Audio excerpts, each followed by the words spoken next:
আসসালামু আলাইকুম রহমতুল্লাহ। সকলের উপরে শান্তি বর্ষিত হোক।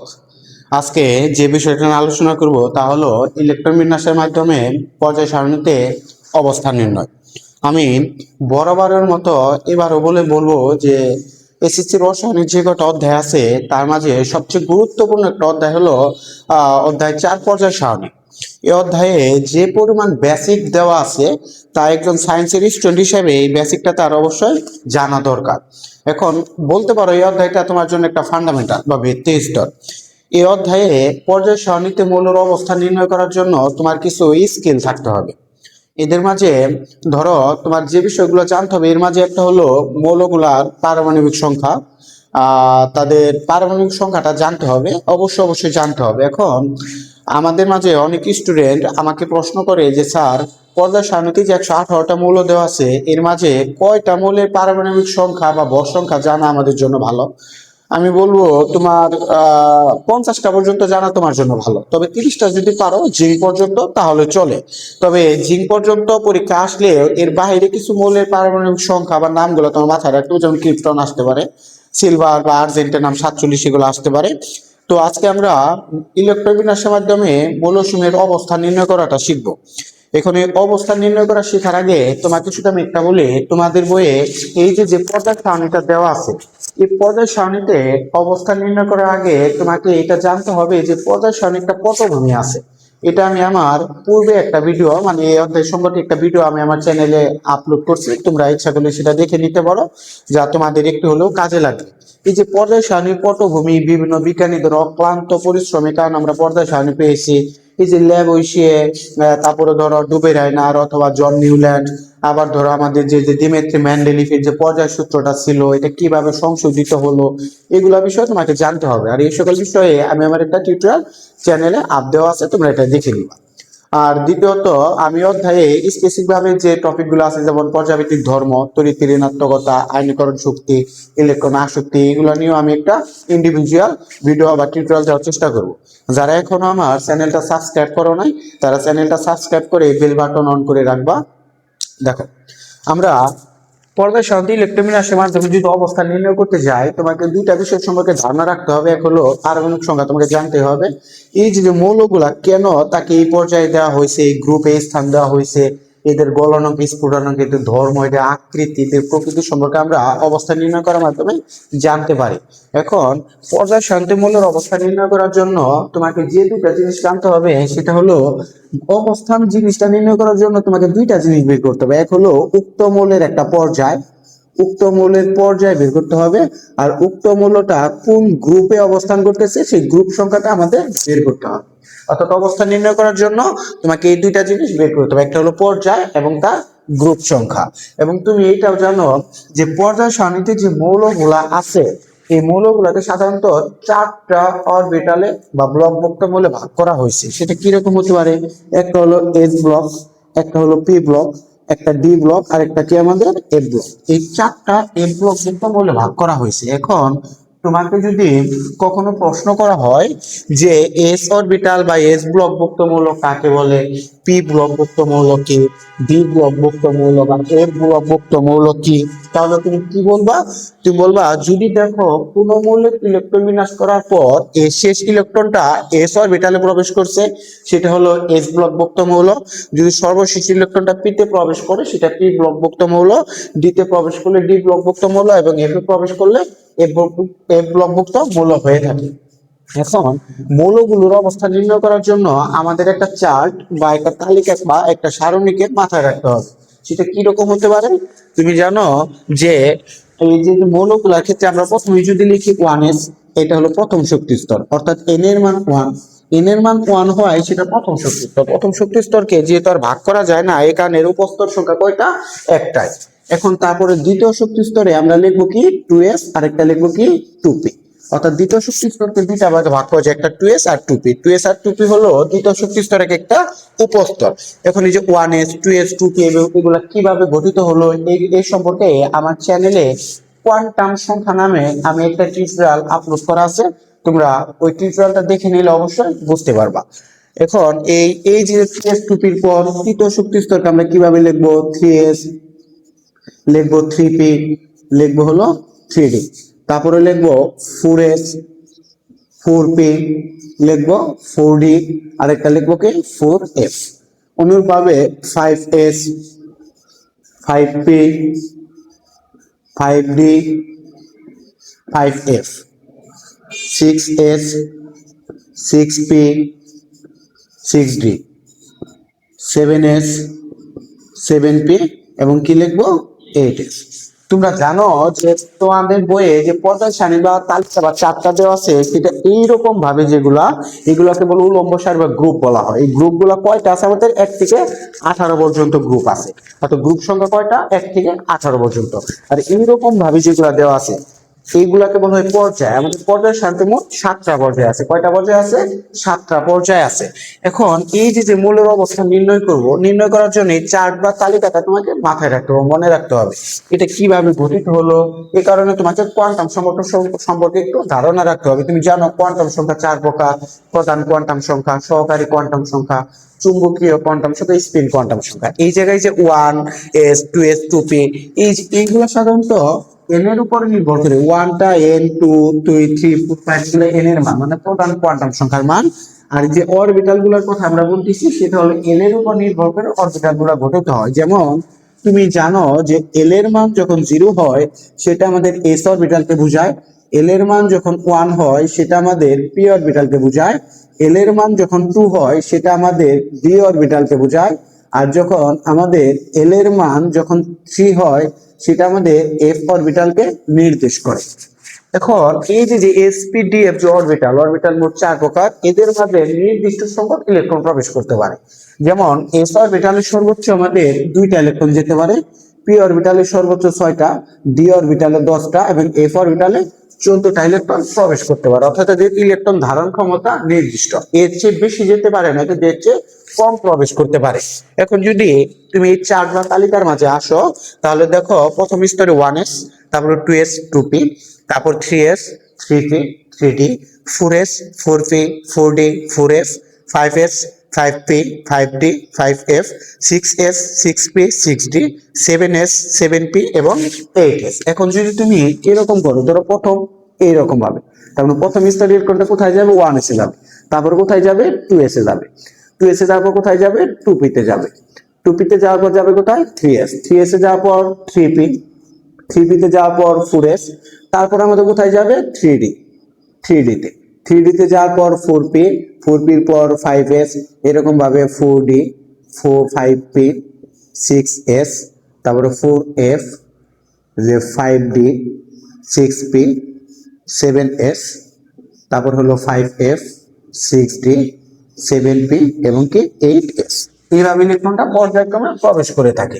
এখন এই যে ধরো আমি এই জায়গায় লেখার জন্য, বোঝার জন্য, তাহলে আমি প্রথমে কি লিখবো? 1s। 1s এর পরে কোথায় যাবে? 2s, তারপরে যাবে 2p, এরপরে যাবে আমাদের 3s, এরপরে হলো 3p। 3p এর পরে ইলেকট্রন কোথায় গেছে? 4s। এই 4s 4s এর পরে ইলেকট্রন কোথায় যাবে? 3d তে যাবে। 3d, তারপরে যাবে আমাদের হলো 4p। 4p এর পরে যাবে হলো 5s, তারপর কোথায় যাবে? 4d। 4d তে ইলেকট্রন যাবে। 4d এর পরে আমি একটু নিচে লিখতেছি, 4d এর পরে ইলেকট্রন কোথায় যাবে? আমাদের 5p তে যাবে। ধরো লিখলাম 5p। 5p এর পরে ইলেকট্রন যাবে হলো 6s, এবং 6s এর পরে কোথায় যাবে? 4f।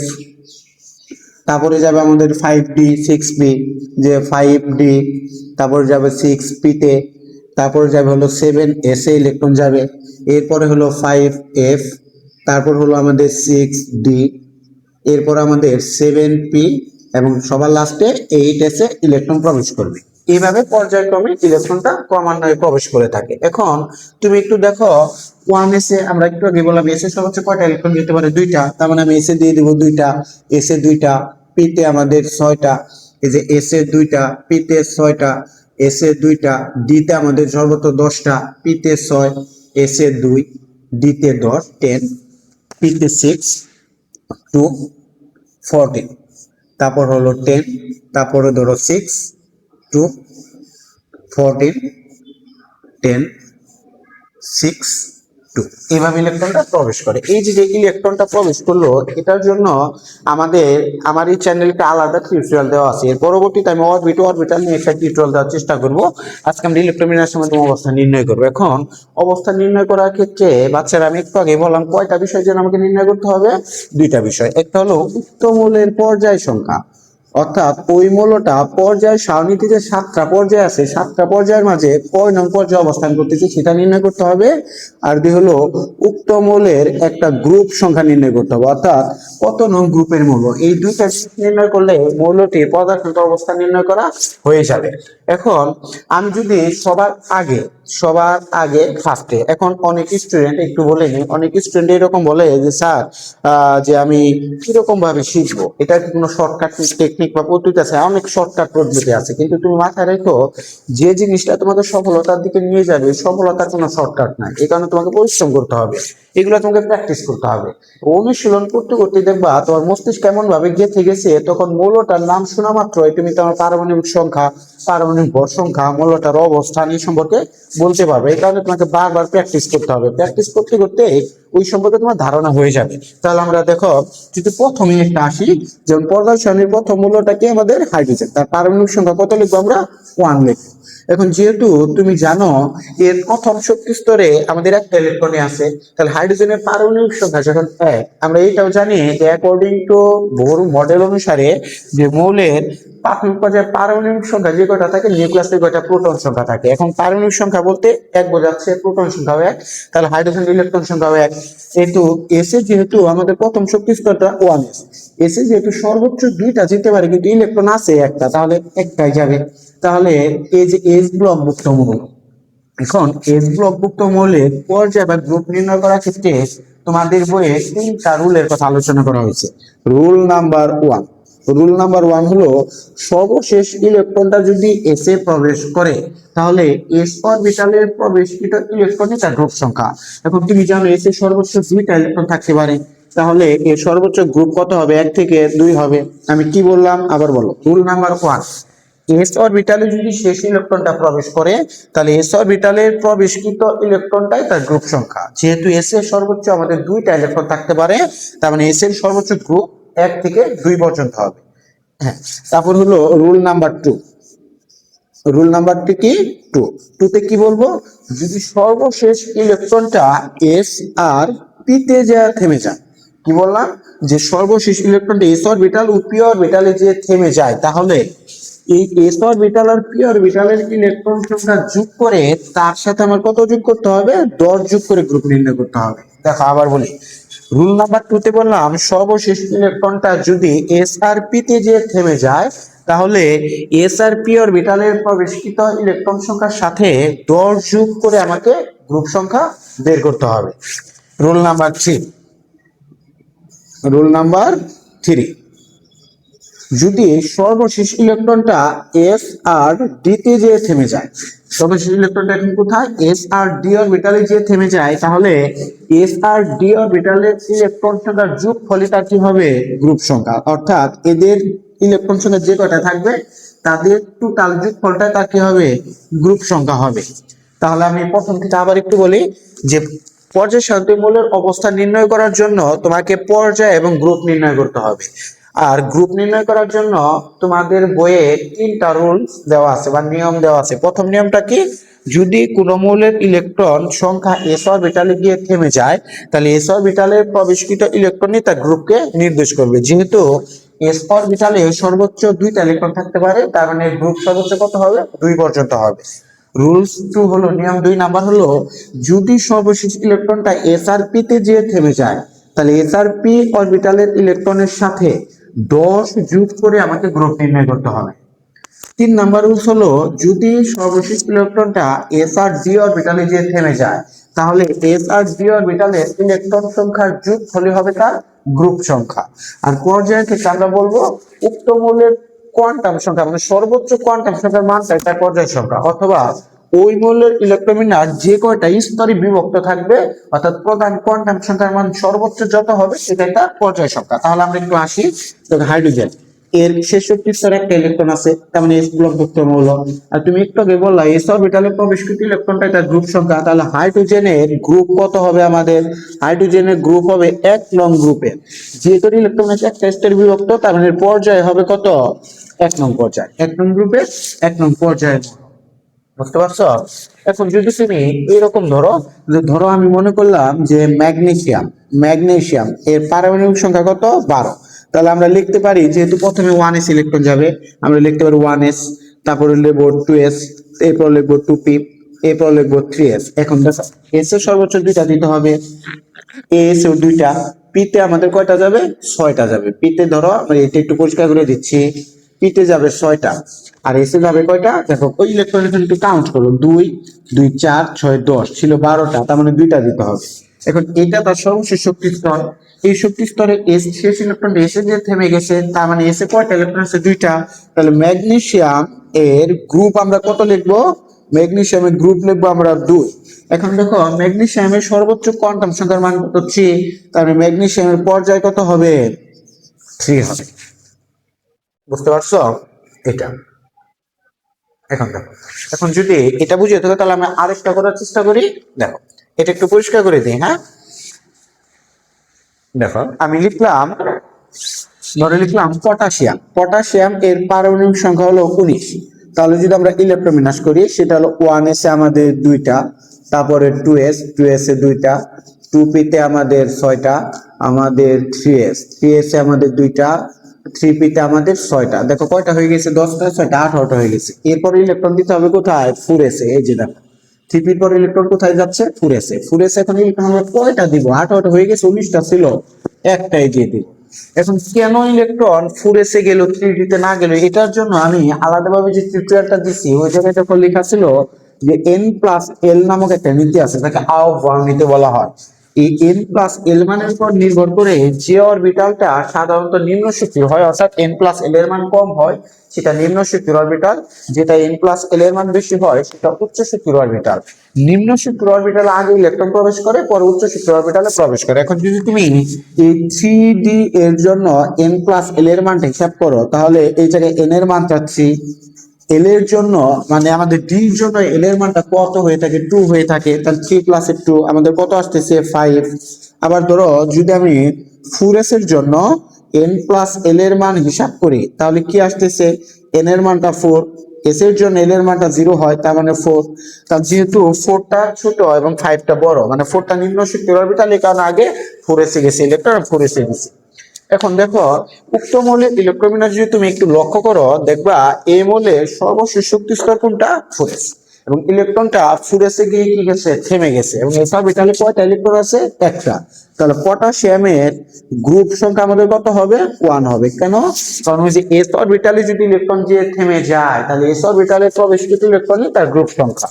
যেহেতু পটাশিয়ামের সর্বোচ্চ কোয়ান্টাম সংখ্যার মান 4, অথবা এর ইলেকট্রনের 4টা স্তরে বিভক্ত, 1টা 2টা 3টা 4টা, তার মানে পটাশিয়াম এর পর্যায় হবে আমাদের কত? 4। পটাশিয়াম পর্যায় কত হবে? 4 নং পর্যায়। অর্থাৎ পটাশিয়াম পর্যায় সারণীর 1 নং গ্রুপের ও 4 নং পর্যায়ের মৌল। আমরা একটু ব্যতিক্রমের মাঝে আসি। হ্যাঁ, দেখো তোমাদের বইয়ে একটু পরিষ্কার করে দিই। হ্যাঁ, তোমাদের বইয়ে ক্রোমিয়াম অথবা কপার, আমি কপার থেকে অথবা ক্রোমিয়াম যে কোনো একটা অবস্থায় আসি। ধরো প্রথমে যদি আমি ক্রোমিয়ামের মাঝে আসি, ধরো ক্রোমিয়ামের পারমাণবিক সংখ্যা, ক্রোমিয়াম এর পারমাণবিক সংখ্যা হলো 24। এখন যদি আমি ইলেকট্রন বিন্যাস করি, তাহলে 1s এ আমাদের 2টা দিতে হবে, 2s এ আমাদের 2টা, 2p তে আমাদের 6টা, 3s এ আমাদের 2টা, 3p তে আমাদের 6টা। এখন তারপর আমাদের ইলেকট্রন কোথায় দেব? 4s এ। এখন একটু দেখো, এই যে 4s এ ইলেকট্রন দিলাম কয়টা? 2টা। এই যে 4s এ দিয়ে দিলাম। এখন 4s এ দেওয়ার পর ইলেকট্রন হয়ে গেছে 20টা। এখন আর ইলেকট্রন ছিল 24টা। স্যার এই জায়গায় আমি 3d তে কি 4টা ইলেকট্রন দিব? নো নো নো, 4টা ইলেকট্রন দেওয়া যাবে না। কেন দেওয়া যাবে না আমি তোমাকে বলি। তুমি জানো অরবিটাল গুলা পূর্ণ এবং অর্ধপূর্ণ অবস্থায় সবচেয়ে বেশি স্থিতিশীল হয়ে থাকে। স্থিতিশীলতা অর্জন করার জন্য ওরা ইলেকট্রন ত্যাগ বা গ্রহণ করে থাকে। তুমি জানো যে ডি অরবিটালে সর্বোচ্চ 10টা ইলেকট্রন থাকতে পারে, এটা তার পূর্ণ অবস্থা। তাহলে ডি অরবিটালের অর্ধপূর্ণ অবস্থা কত? d5।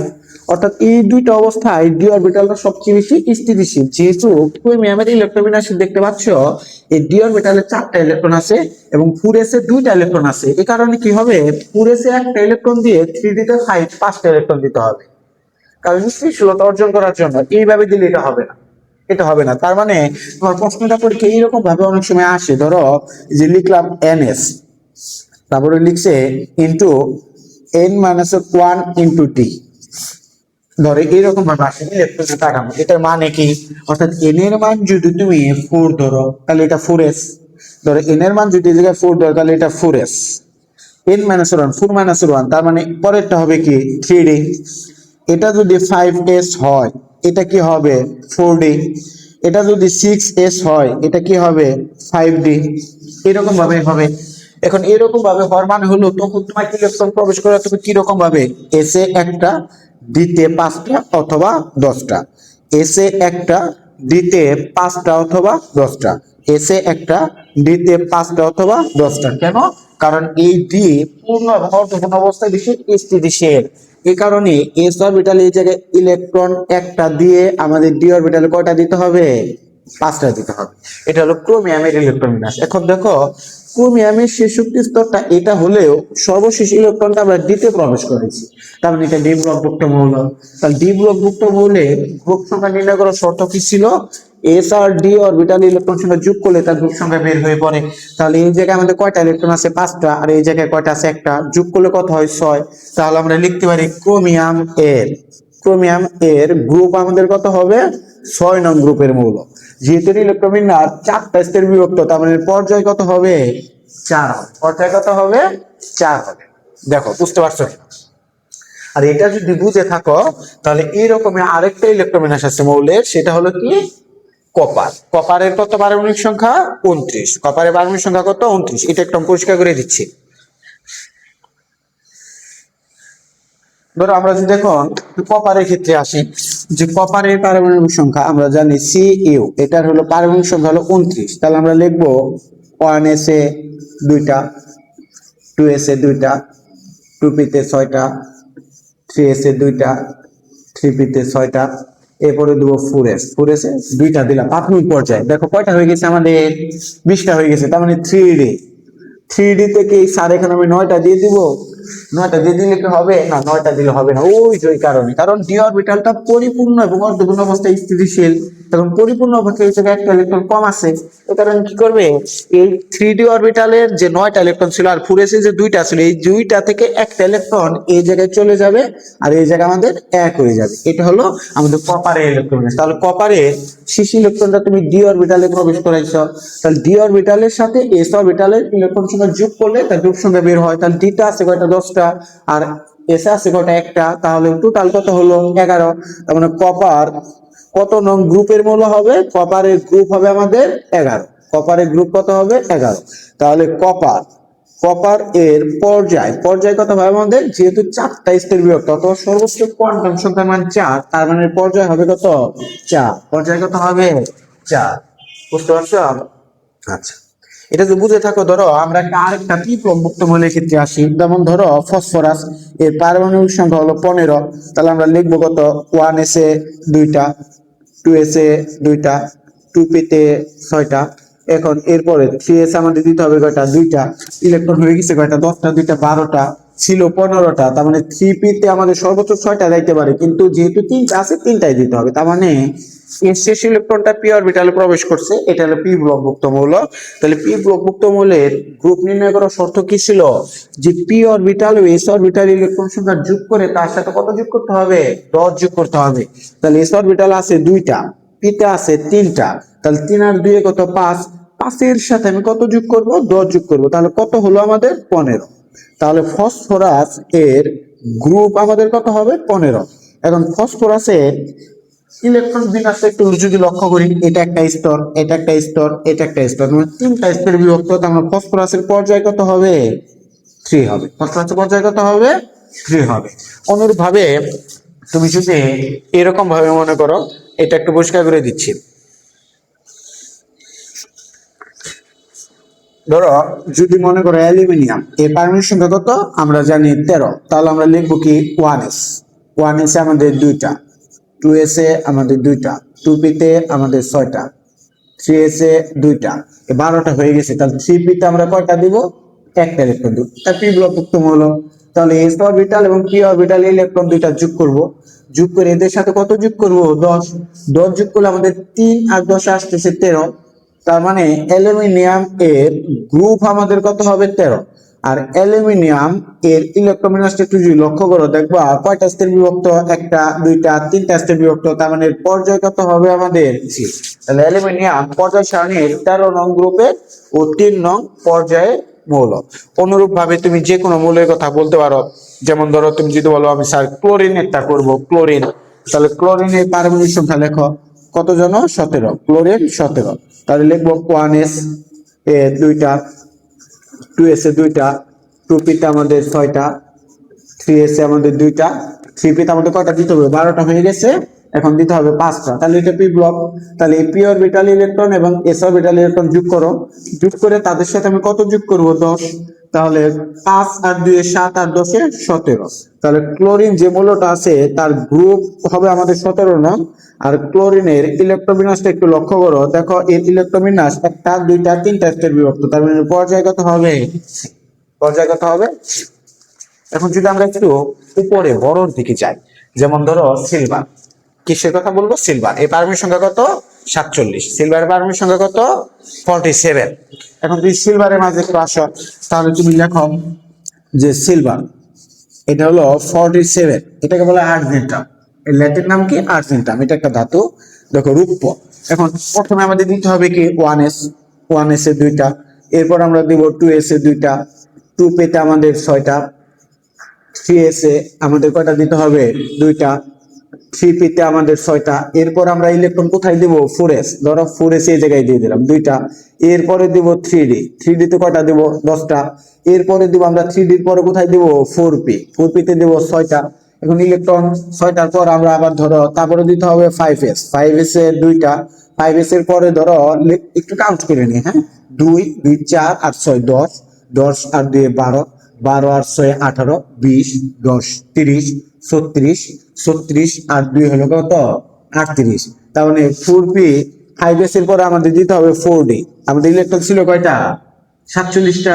এখন 38টা হয়ে গেছে, আমাদের ইলেকট্রন দিতে হবে কয়টা? এই জায়গায় 9টা। এখন স্যার এই জায়গায় কি আমি ডি অরবিটালে 9টা ইলেকট্রন দিয়ে দিব? না, 9টা দেওয়া যাবে না। কেন দেওয়া যাবে না? ওই যে ডি অরবিটাল পরিপূর্ণ অবস্থায় বেশি স্থিতিশীল, স্টেবল, বেশি স্টেবল, স্টেবল অর্জন করার জন্য সেই এস অরবিটালে যে দুইটা ছিল, এই দুইটা থেকে একটা ইলেকট্রন এই জায়গায় রেখে বাকি ইলেকট্রনটা এই জায়গায় দিয়ে দিতে হবে। এটা হলো আমাদের সিলভার বা আর্জেন্টামের ইলেকট্রন বিন্যাস। এখন তুমি যদি একটু দেখো, এটা শেষ ইলেকট্রনটা দিকে প্রবেশ করছে, তার মানে ডি ব্লক মুক্ত মৌল। এই ডি ব্লক মুক্ত মৌলের গ্রুপ নির্ণয়ের রোল কি ছিল? যে এস আর ডি অরবিটালে ইলেকট্রনটা যোগ করে তার গ্রুপ সংখ্যা নির্ণয় করতে হয়। তার মানে ডি অরবিটালে ছিল 10টা, এস এ ছিল কয়টা? একটা। তাহলে কত হলো? 11। তার মানে গ্রুপ কত হবে? আমাদের লিখতে পারি আমরা সিলভার। সিলভার এর গ্রুপ, গ্রুপ হলো আমাদের 11। আবার যদি লেখো সিলভার এর, দেখো সর্বোচ্চ কোয়ান্টাম সংখ্যার মান কত দেওয়া আছে আমাদের? 5। 5 দেওয়া আছে। তার মানে সিলভারের পর্যায় কত হবে? 5 হবে। অর্থাৎ সিলভার 11 নং গ্রুপে 5 নং পর্যায়ে মৌল। বুঝতে পারছো? রসায়নটাকে বোঝার জন্য তোমার বেসিকটাকে ঘুরে নিতে হবে। আর এই জন্য তোমাকে ঠান্ডা মাথায় কল্পনা করতে হবে। আমরা সবসময় বলি আমি অমুকের মতো মেধাবী হতে চাই, মেধাবী হতে চাই, কিন্তু অমুকের মতো পরিশ্রম করি না। তোমাকে পরিশ্রমী হতে হবে। প্রকৃতি কখনো পরিশ্রমীদের ঠকায় না। হ্যাঁ, তোমাকে ঠান্ডা মাথায় পড়তে হবে, বুঝতে হবে। এই রসায়নটা অনেকে ভালোবাসে, রসায়নটা অনেকে কঠিন মনে করে, কিন্তু তুমি যদি ভালোভাবে বুঝে যেতে পারো তাহলে অবশ্যই তুমি ভালো পারবে। তবে আমার বিশ্বাস, তুমি যদি আমার এই টিউটোরিয়াল গুলো মনোযোগ দিয়ে দেখো বা বোঝার চেষ্টা করো তাহলে অবশ্যই তুমি ভালো করতে পারবে। তাহলে আমরা আরেকটা মৌলের মাঝে আসি। সিলভারের পরে আমরা যদি টাংস্টেনের কথা বলি, টাংস্টেন। টাংস্টেন একে ডব্লিউ দ্বারা প্রকাশ করে। কি দ্বারা প্রকাশ করা হয়? প্রতীকটি ডব্লিউ। তাহলে ডব্লিউ আমরা যদি লিখি ডব্লিউ, এটা হলো 74। কত? 74। তাহলে আমাদের শর্ত মতে প্রথম ইলেকট্রন দিতে হবে কোথায়? ওয়ান এস এ দুইটা, এরপরে টু এস এ দুইটা, টু পিতে ছয়টা, থ্রি এস এ দুইটা, থ্রি পিতে আমাদের ছয়টা, এরপরে ফোর এস এ ইলেকট্রন দুইটা, ফোর এস এর পরে ইলেকট্রন আমাদের থ্রি ডিতে যাবে। 4s এর পরে ইলেকট্রন আমরা দিয়ে দিলাম 3d তে। n প্লাস এর নীতি অনুসারে 3d তে ইলেকট্রন যায়, 3d তে 10টা। এরপরে আমাদের 4p তে 6টা, 4p এর পরে আমরা দেব কোথায় 5s এর 2টা। তারপর আমরা দেব 4d তে কয়টা দেব 10টা। এরপরে দেব 5p তে কয়টা দেব 6টা। এরপরে দেব 6s এর 2টা। এরপরে দেব কি 4f এ কয়টা দেব 14টা। এরপরে ধরো 5d। এখন দেখো আমরা একটু কল কাউন্ট করে নিই, যেমন 2 2 4 10 12 18 20 30 36 38 48 50 56 আর 14। ধরো 56 আর 14 হলো 70।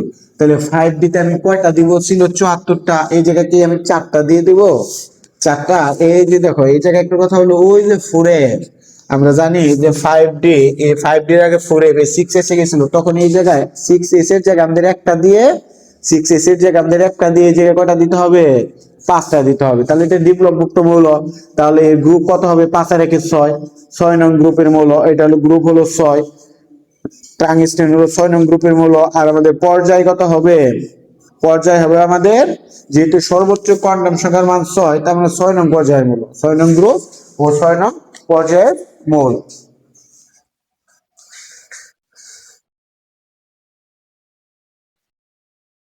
6 নং গ্রুপ ও 6 নং পর্যায়ের মৌল। এ হলো মৌলসমূহের ইলেকট্রন বিন্যাসের মাধ্যমে এভাবে পর্যায় সারণীতে অবস্থান নির্ণয় করতে হয়। তুমি পর্যায় সারণী বা পেরিয়ডিক টেবিল অধ্যায়টা যখন পড়বা, তখন তোমাকে মাথায় রাখতে হবে অবস্থান নির্ণয় নিয়ে তোমার 100% পরীক্ষায় প্রশ্ন আসবে। 100% মাঝে 100% তুমি লিখে রাখতে পারো, আমার কথা তুমি লিখে রাখো। 100% এর মাঝে 100% তোমার পরীক্ষায় প্রশ্ন আসবে। দ্বিতীয়ত আয়নীকরণ শক্তি, ইলেকট্রন আসক্তি অর্থাৎ পর্যায়ভিত্তিক ধর্ম নিয়ে তোমার প্রশ্ন আসবে। আজকে আমরা মৌলের পর্যায়ভিত্তিক ধর্ম নিয়ে পরবর্তীতে আলোচনা করবো। আজকে ইলেকট্রন বিন্যাস নিয়ে আলোচনা করার চেষ্টা করলাম। যারা বুঝতে পারছো আর যারা বুঝো নাই, তারা আমার ভিডিওর নিচে কমেন্টের মাঝে অবশ্যই লিখবা কোন জায়গায় বুঝো না, সেটা নিয়ে পরবর্তীতে বোঝানোর চেষ্টা করব। আর আমার চ্যানেলটা সাবস্ক্রাইব করে অবশ্যই বেল বাটন অন করে রাখবা, এরকম আরো ভিডিও পেতে হলে আমার চ্যানেলটা অবশ্যই সাবস্ক্রাইব করে রাখবা। আজকে এখান থেকে বিদায় নিচ্ছি, আসসালামু আলাইকুম।